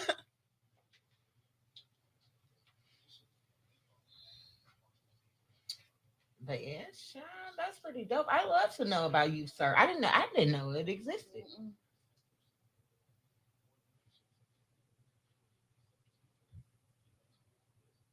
Oh, that's dope. B94.9 WATV Sunday nights. The V stands for Vital. Lady Woo in the building. Lovely Bones, Rosa, and Scent, the comedian, is in the building. So look, I am really. This one moved me. It spoke to me in a way. If you know, you know. If you know, you know. So Kiara Shear, y'all know Kiki. Kiki Shear, the daughter of she's one of the legendary Clark sisters' daughter. We'll get into who she is later. But let me tell you what she said. I want to quote her exactly, and I don't see the full quote, but basically she says that I don't care how you trust them or whatever it is. I'm very mindful and careful. I would buy a friend a hotel room before I let them stay at my house. She went on to say that as a prayerful person, it's equally as important for her to discern what role she should play in a friend's need for housing. Am I supposed to let them into my home? She asked, adding, because we as believers, we believe that what we have, we are supposed to share with others. But I'm not sharing my man. since I'm not sharing my man, I have to be cautious with everything else that I share as far as with him being there too. So basically, what she's talking about is being a married woman. She's newly married and still having single friends. And that basically when her single friends come in town, they can't stay at her home. She gets them a hotel room because she don't trust them O's around her man. And I'm like, well, sis, you got married friends too. I wouldn't trust them either. But yeah, let's talk about it. Women can be very, I mean, like, it's a scarcity of good men. So if you got a good man and he fine and he smell good and he nice and he be like, well, let me get that for you, you know, like, let me reach that for you, whatever. And you be like, oh, okay. And then you be like, well, listening to your side of the story on stuff, and he, you know, he talk. Oh, you leading up to it just happened. I don't know what happened, girl. Actually, what I'm leading up to is understanding your space, like just you understanding your role, right? Like if this is truly your friend and this is her husband, ain't he like your brother? Right. Just like the Pam and Gina and Martin. Right. I never understood that. What- Like y'all joke too much. You be over here. You didn't too like much. that? No. Really? Like the episode I saw the other day when they had the basketball team, the women's basketball team, and she had on the outfit. And he was like hoochie, like you not finna come in my house wearing that around my man. She had on like it was like the little tank top and the shorts, and he was like, "Yo, really hoochie, serious? y'all is hoochie stinks or something like that." Uh-huh. But my thing was, I don't care if you're my homegirl. You joke around with my man. That's kind of like flirting a little bit to I me. mean, And then you in here wearing to a this, certain and he degree. looking at you like, and you all up on him like this, like, no. Now- Wait a minute now. Up on him is different. that is very different. Y'all gotta really pay attention to how they was on that show. So you think B2B and Martin were a little bit more personal than they should have been? I mean, he did have that dream about her. He Just did. saying. He did. That was a lie. Okay, cool. I like the point. I like the frame of reference that you're using. When I think about, okay, so I've heard of some situations and even been in some situations where there were accusations of a partner of mine, you know, doing too much with my man. My man's in them. Like, babe, that's inappropriate. And then not only were you accused of being inappropriate, but you were accused of going the next step. Now, I can only know what I see. That's all I know. That's true. And if I see something that looks inappropriate, I'm going to say something. Yeah. If I see it, if I know it in your character, then I'm going to, that's okay. So if you know that that's how your friends are, right? Yeah. What you do? I mean, honestly, I would not say, oh, well, are they really your friend? Because, you know, I got some friends that I know, girl, you know. You'll go. Maybe but, you'll go. I don't know. I don't know if that plays so much into my friend's role opposed to the confidence that I have in me and my man's relationship, right? You know, I honestly would tell people, you know, they'll try to tell me about the guy I'm dating. I'm like, yeah, he's gonna have to be doing it in my lap for me to believe it. I'm gonna have to see it. You know what I'm saying? Okay. So I'm just not that type. Like I was raised in the era where listen, if you over here visiting and I gotta run to the store, all of us running to the store. Everything in here with cha-chas is running to the store, right? I'm not He's leaving gonna you. go.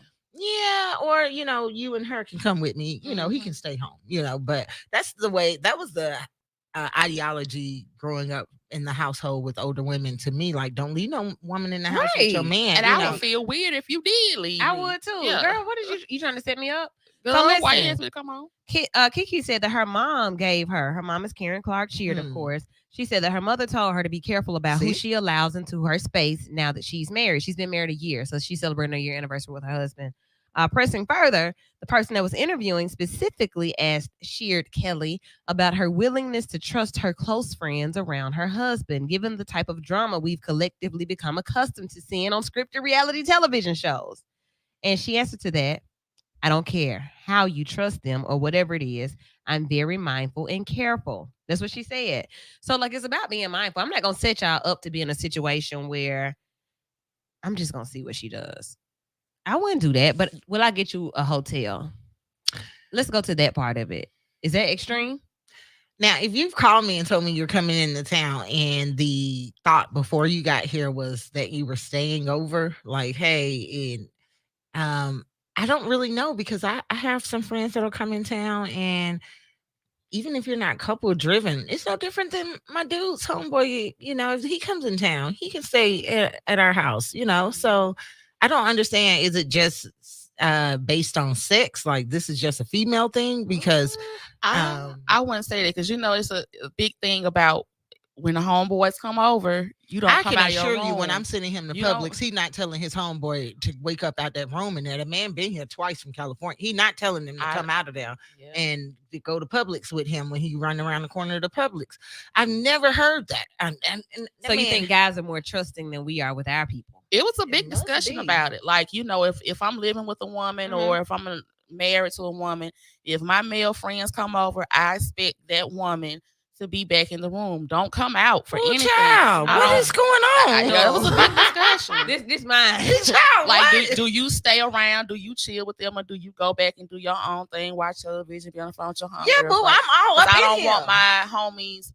I'm not saying I don't trust them, but I don't want them looking at you. They may be like, "Oh, this." I was fine before tonight. Right, So, they But don't need that's just how a lot of men feel. Like, if I have company, I need you to be back there in the back room. Child, Don't come where out you here. You need to go Folks meet at? your company somewhere Somewhere. else then. Y'all need to go to 994-8949, 994-8949. Kiara Shear brought up a conversation that is so layered. And of course, It's only here layered. on Vital do we dig into that part of it. Like, It's later. so what are guys really thinking? Like, yeah, man, you're going to stay at a room because I got my girl, she stayed with me and I don't want you to see her.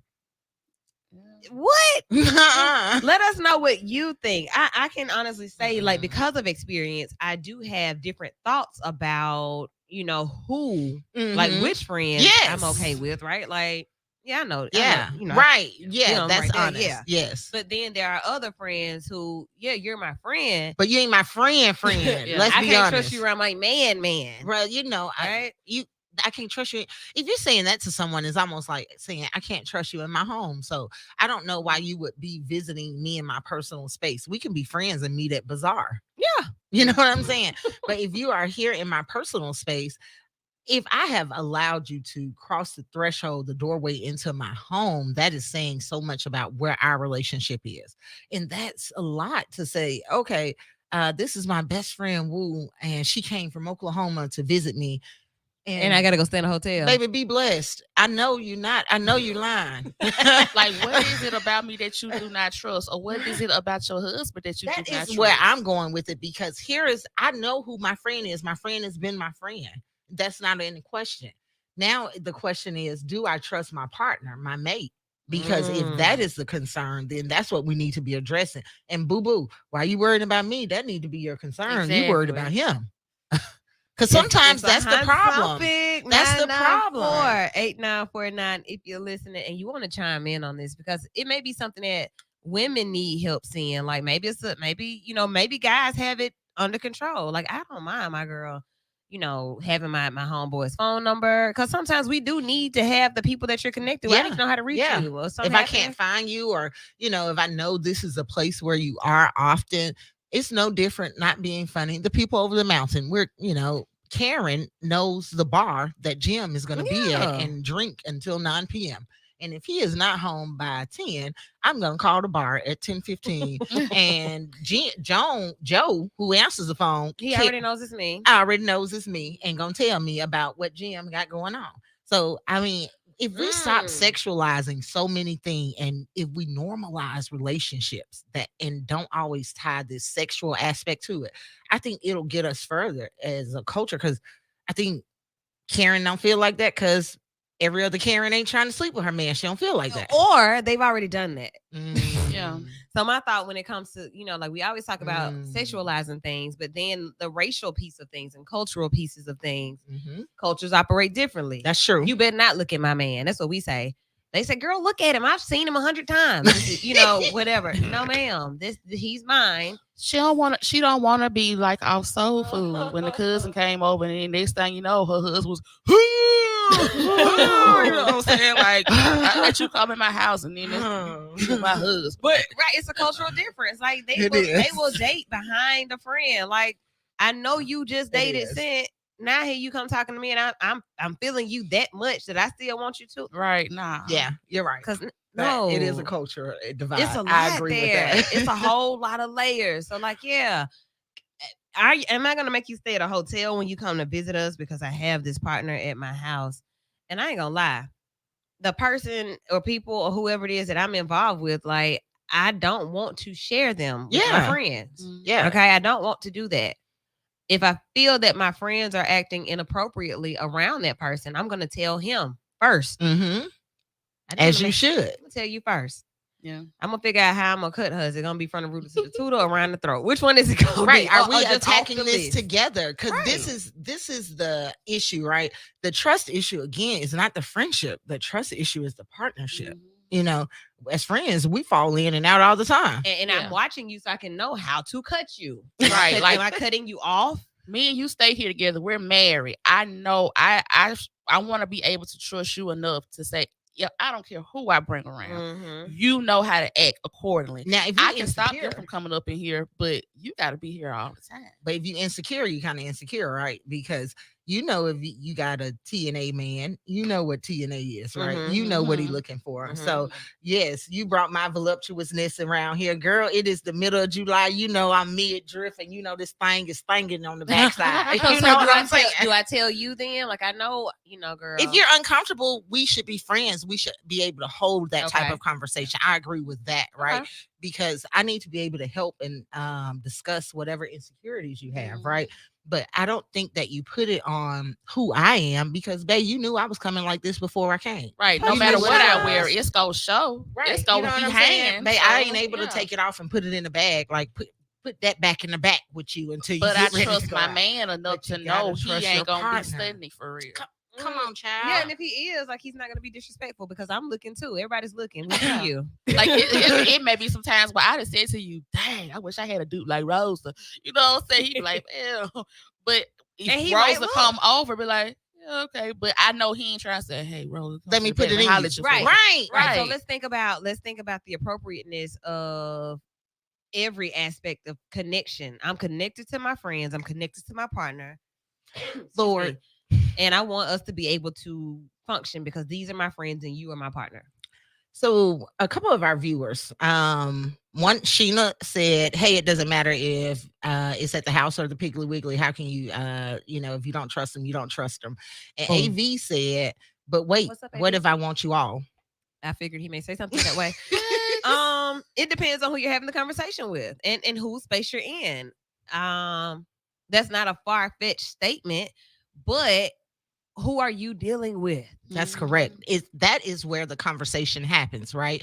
The Clark offspring, her issue is, hey, I'm just gonna make my girlfriend, girl, let me put you at the Motel Let's 6 just where keep the it light simple. where the light left on for you. I think that's harsh. That immediately identifies the insecurities I have, right? Because It's a man, bit woo, extreme. you make me so uncomfortable. I can't leave you here in the morning. I might have to go run and get some milk with these eggs, and I got to worry about, Right. girl, I got to wake you up. Woo, get up. Yeah, girl, we going to the store. I don't need nothing. No, you do. And Let's so, go. so at that point, I'm going to get a room, and that'll probably be my last time visiting you. Okay. Right. Because if you know what type of friend you are, and you're not delusional about the person that you've been, you know that you would know that certain situations will put you in jeopardy of losing this friendship or whatever. So hey, I'm going to get a room. It like if you know you own you. That's true. If you know you own you, but Girl, your husband fine. Like I'ma just get a even room. though like I'm the type of friend, like I have a best friend of mine that's married and I'm single and I've done some things in my past that's trifling. And Okay. she know that. Okay. But I'm the friend that like, yeah, I'll go get a hotel room. You don't even have to ask me to. And then like even when I'm around her husband, I do this. I don't even look that man in the face. Child, We may why? speak, hey, how you doing? But I don't want no type of, you know what I'm saying? Like, hey, how you doing? But He this know is we your cool, but friend's no, I don't need to be husband. friendly with her man like that. I'm not Pam. You just don't like Pam. right. No, I mean I like Pam. Well, I'm not to the like I'm a joking type of person. Like I joke around. I talk a lot of noise. So if the when I'm husband around is a joke people. around, I don't want nobody to mistake because some people when they're insecure, they can mistake it as, oh, you flirting. Oh, I'm yeah, not y'all too flirting. friendly. I'm just joking. I like to But laugh. that and joke. conversation happens with the partner, right? Because you knew who I was when I came. You knew I was gonna want to slap these cards, or I was gonna twist up and roll up, Yeah. and I was gonna pass it to your man. But You know what I'm you saying? have We so was many gonna chop it insecure up. people that just like, why you being extra? Why you doing all that? But this is just me. This is who I am. Don't mean I want your husband. I'm like this with everybody, male But or female. Why would we be having this conversation with a long-term friend? You know who I am and how I am before I got here. But when that insecurity come with whoever your partner is, That's true. that kind of overshadow. And we have to be honest about almost.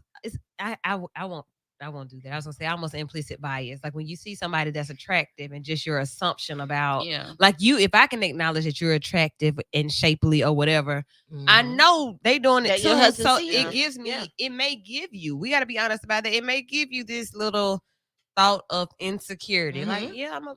I see what's going on. And I see her ass keep getting up, walking by here, going to get this water. You about to? Oh go yeah, sit- now gonna go if sit down. if you can tell if someone is throwing signals, let's be clear. Like, go hey, sit down. right? You know, I'm not Ain't that finna. We're thirsty. not finna not have this conversation if you bold enough to throw it around. You know what I'm saying? I'm that person. Like, hold up. You know, I thought What are I you was doing? picking up what y'all was putting out. You know what I'm saying? I'm gonna make sure the conversation happens. Okay, but I don't know that it would be. See, I would have to have the conversation because if you're visiting me in town, you're Mhm. free to stay in my guest room. Yeah. I have a space in case I need visitors. That's why we do that. That's right? why we do that, right? I cannot in turn say my friend is too fine to be in the house with my guy or girl, whoever your partner is, you know. It can't be oh well, I don't want you to be in this close proximity in case you can't control yourself. Again, that is a interpersonal problem between you and your mate. Really, Yeah. really odd. It's weird. It's so weird. I can't believe someone would do that. Girl, I would never visit you. And girl, you might have a lot of Grammys in your house that your mama didn't want. I ain't coming over here. And we gonna have to meet for drinks. I don't want to be your right, that's friend. easy. No. Right. Like, okay. Mm-mm. I'm just an associate at this point. Right. I can be a level 2 friend. That's where we made it to. I'm not level 1 or call me or say less. We not gonna never make it there because I can't. You don't trust me. Right. Come over. You divorced now or what? What's Right. the difference? You know, so I do believe in people putting responsibility in the relationship. If you're in a relationship and this is where you want to be, put responsibility there. Don't get mad at the person that your partner That's chooses. right. That's who they like. I mean, they popping. You ain't. What else? What else, Rosa? Sent. hey, Well, first of all. But it's true though, It's a you long know. day. I just say, Yeah, say it what I has- feel. But you know, it is true. you gotta that- trust the person you with. It's, Yeah. it's about trust. But you know, not being here's our insecure. audience. Here's another statement from our audience, and it came back from AV. He said, "No, I'm saying it wrong." He's like, "It's not that I want you all." He said, "What if I just want each one of you?" And one, you know, it's for different reasons. Like I'm attracted to you, and our so you- understanding. He want to is- be old dude, the evolution dude. That face. Okay. I mean, He wants sister wives. Well, I guess it's not the sister wife aspect because when I said, "Hey, what if AV wants all of us?" He's like, "No, but I want you all." So it's not that I want to be. I want it all. Like it's like a party. Like, oh, we'll have a good time, but I'm gonna cuddle you at night because you mine. I guess you know maybe we need to bring AV. What I don't can know. hear, That's look, weird. what I can hear in that is kind of what we see anyway. I'll commit to one person because that's what I think I'm supposed to do. I like this person in this moment for this reason. But then I meet Rosa. Oh, dang, she fly too. Mhm. Not saying over here, she dope. She got jokes. Then Woo come here, she turned the whole thing up on her too. Like, yeah, I get that. But are you honest about it? Are you No. That's open what it about is. People are scared to No. say that they don't do that. They recognize themselves to be more than monogamous. Right. That is what it is, right?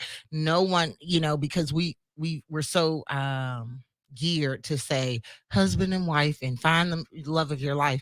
But what if the love of his life is more than one person? So it is a sister wife kind of situation, right? So it's no lesbian interaction or anything like that. But the commonality is that we share him or he or they share her. You know, it's not just one way as far as sex wise, right? It's emotional. You know, maybe your partner is emotionally unavailable for whatever reason, but they connect with this person, and so they find that, you know, this person feels this for me. And then, okay, now this person, we have a good time together. I don't have this good time with you.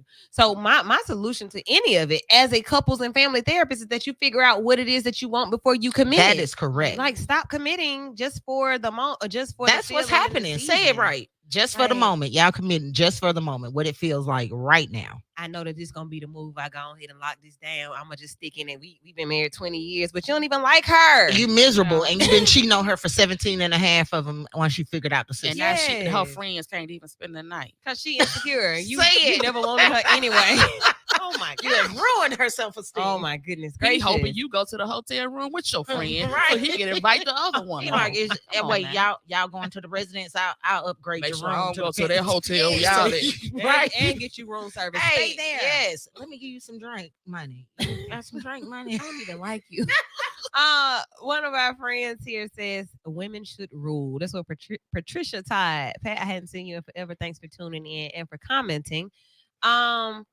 Yeah, we gotta be honest about what it is. Kiki was honest. That was her truth. Like, I don't want my friends around. Yeah. That's her truth. That's her truth. situation. That's right. And that further goes into, you know, her struggles. It speaks to all of It that. Like, my does. friends, they in shape, 6-packs, because you remember she had big issues with her size. Mhm. And I can only imagine that coming up for her. You know, maybe being a little green, a little wet behind the ears, that coming up for her. Yeah, all that. I would love to talk to her about this. I would love to discuss this with her. I Let's see. really would. I said, girl, because what is you talking about? What her husband look What like? is you talking Where about? your friend? Let me I meet don't these. care Let me what see he these look friends. like. I Right. want to see the Well, friends. what he look like, and then what type of personality does he have that you just don't? I don't know. That's Well, too let's find insecure out for how many me. times he cheated on her. That's too Was that a you, good you start? got a big insecurity. What did Right. happen? Where did this come from? Right. Let's talk about why. And do not push that off. Oh, my mama told me, girl, we from the South. We in the Because South. that We happened know to your that mama. statement. We know that statement. probably, But she don't. ooh, What happened to your wait. mama don't mean it's gonna happen to you. That's fact. But I'm going to be preventive, and my friends aren't going to stay here. But she have a Mm. friend like me, babe. I ain't never got to come to your house. I'm not your friend. All right. I So met that him was- at the Piggly Wiggly. You heard, Sheena. Yeah, like anywhere, real quick. I'm just here for. I'm not here forever. I'm just here Right. for- Just for right now. Yes. So, boo, you're going to get it Monday, but it's Saturday. This is so horrible. You are listening to Vital because the conversation is vital. It's put out. Women are talking about it. Couples are talking about it. People are talking about these things. So why not talk about it That's here right. on B94.9? Do we have time for one more story? And we do. Let's see what else came up over the weekend. India Reed. Oh, Yeah. please, let's talk Spotify. about that. Yeah, and so Joe Rogan, he's like this comedian. He's very foul mouthed. He, speaks his mind, whatever. But somebody put out a compilation of YouTube videos where he was saying the N word over and over, and so India Ari wants her music pulled from that. He's also been in some controversy about giving out misinformation about COVID. So other music artists has wanted their music pulled as we ain't messing well. with Spotify. Yeah. He also made a little apology or whatever, but I didn't see it as an apology. He I was didn't just either. trying to pass blame around and throw other people And why it up was under the okay to bus. use the term Right, at the well- time. Well, y'all use it, so why I can't use it? Because you ain't Basically. Because you're us. white, Right. Joe. I'll say it. Yeah, so that's basically what he tried to do. Like, it's So- not my fault. It's y'all fault. Okay. I want to pull the backstory to Joe Rogan just because we had this conversation here when it broke, and just different artists saying that, like, yeah, we want our music. But I'm like, okay, so is it pulled? Like, I say something or Chris says something in the community, and people don't want to advertise with us because of something that somebody else said. Basically, is what happened. So, The Rock responded to Joe Rogan. That's how it happened. So Dwayne Johnson pulls Joe Rogan support because of the N-word. So I'm assuming they were close or something before this happened. Let's see who he is. What Spotify and the audio industry are doing to musicians. So it brings up different arguments Mhm. because India Ari went on to talk about just how she went on to talk about the Everything. industry. Yeah, like as a Mhm. whole. So that's why I'm wondering Mhm. He how has deep like this a- goes. He has like $100 million Contract. with them, and she was stating how Mm. when they have their music stream, they only get a small The amount. writer gets 0.0003% of a penny for each Yeah. stream. But she was identifying that the subscription fees and other fees that Spotify charges is what actually goes into this $100 million contract that Spotify is paying Joe Rogan. And for some people who's asking who is Joe Rogan, y'all remember the host of Fear Factor? That's who we're talking about. Yeah. Okay, so don't ask that anymore. It's the Fear Factor guy. He's He is not 100 popular. right at all, but But he evidently he is. is. Okay, because I was about to Yeah. say this man warranted $100 million contract before he made headlines. Before all of this was out, he was already in the $100 million contract. I don't think that's up for grabs. He's in that, right? So Because he claimed that he was saying, he said in one of the many clips that was shown, he was just stating how back on television when Red Fox said the N-word on television, you can't say that now. Okay, you could have easily said the N-word. Why did you have to say the word? How Richard Pryor had a album with the word in it. And it has nothing to do with you, Right. Mr. Rogan. So why did you have to say the word? Why did you feel so comfortable saying the word? Why did you not understand that that wasn't appropriate until now that you've been put on blast? You've even been put on blast for mocking disabled children. yeah, at he's your been put on comedy blast show. several times. This isn't the first time, so let's be clear about that. This isn't his first rodeo with his feet being under the fire. But the difference in it this time is, of course, the social media outpour, the ability to snag so many more people, right? He has 15.5 million followers on Instagram, right? And I'm trying to figure out why. Let's see know. why.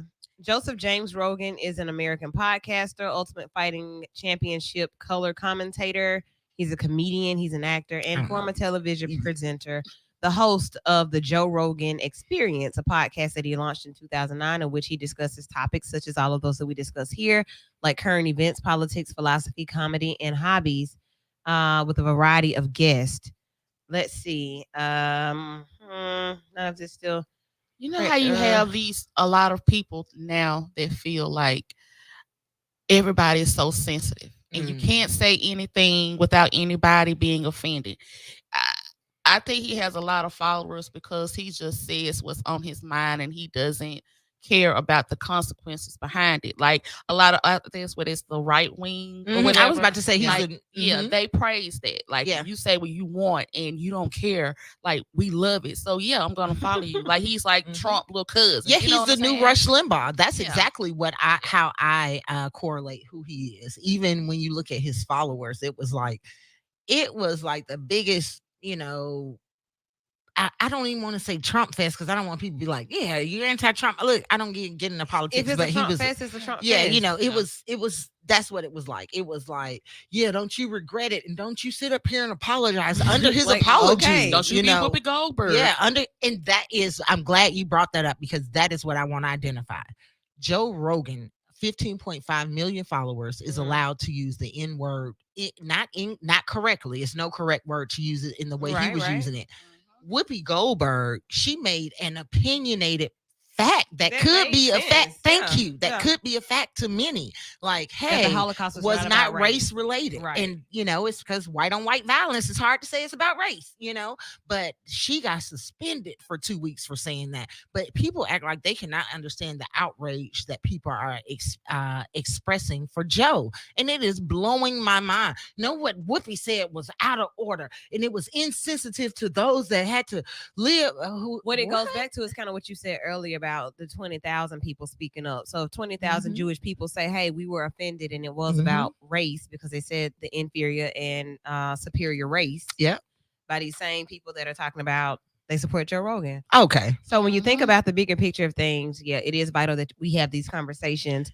Just before we go, $100 million is how much is $100 million? It's $100 million. What in the world? 100 of them millions. Baby, give me one of them. Oh my goodness. So you The talk Joe that much Rogan trash. Experience. Yes, Spotify obtained exclusive rights to the Joe Rogan Experience in 2020 for $100 million. How much Contract. Whoopi Goldberg get paid? Not ain't $100 million. Oh, okay. Uh-huh. Definitely not $100 million. There's more because CNN described Rogan as a libertarian leaning. Yes. Rogan has said that he holds a wide variety of political views and does not easily fall on any particular side of the political spectrum. He has described himself as socially liberal, saying that he supports same-sex marriage, gay rights, women's rights, recreational drug use, universal health care, and universal basic income, but also supports gun rights and the Second Amendment. Mm-hmm. So it really makes him kind of different. He's different. We'll keep reading into him. You look sleepy about Joe Rogan. I am. I'm really trying to see what's up because I did hear one of my friends say, I love Joe though. So I want to see what she loves about Joe. I don't want to compare him to Dave Chappelle. I don't want to do that. Chappelle show. Why not? But you know how Dave Chappelle just don't care what he say? Yeah. He's that. Yeah. Like, I don't care. But Dave Chappelle is a black man, so I'm not offended when he has Rick James skits and whatnot and say right. he is rich. You know what I'm So, saying? so before we get out of here, we only have like 2 seconds. Black comedy is for black people, white comedy is for white people. Is that where we're going with this? No, the N word is for black people, not for Okay. white people. That's where we're going with it, Joe. You can't say it. Happy Black History Month, everyone. We'll talk about black coaches. We'll talk about black people and more black power on next Sunday. Enjoy your week. Blackity black, black, black. Light skin too.